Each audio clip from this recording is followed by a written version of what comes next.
আসসালামু আলাইকুম রহমতুল্লাহ বরকাতুহু। কোরবানির গুরুত্বপূর্ণ মশলার আজকে বিষয় যে কোরবানি কতদিন করা চলবে, কদিন কোরবানি করা বৈধ। এর উত্তর প্রসঙ্গে বলি যে ফিকাহ শাস্ত্রে এবং হাদিস শরীফের মধ্যে বিদ্যমান যে কোরবানি 3 দিন করা হচ্ছে বৈধ। 3 দিন কোরবানি করা বৈধ, যা হাদিস শাস্ত্রে এবং ফিকাহ শাস্ত্রের দ্বারা প্রমাণিত।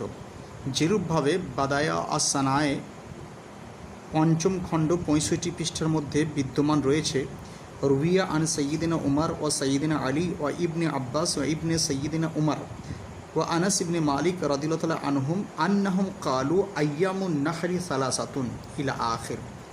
অর্থাৎ এই হাদিস শরীফের দ্বারা প্রমাণিত হলো এটাই যে আইয়ামে নাহার অর্থাৎ কুরবানির দিন হলো 3 দিন। কুরবানির দিন হলো 3 দিন, যা ফিকাহ শাস্ত্রের দ্বারা প্রমাণিত। এছাড়াও হেদায়া 4th খণ্ড 430 পৃষ্ঠার মধ্যে বর্তমান হিয়া জায়েজাতুন ফি সালাসাতি আইয়ামিন, অর্থাৎ 3 দিন কুরবানি করা হচ্ছে বৈধ। ওয়াল্লাহু রাসূলু আলাম।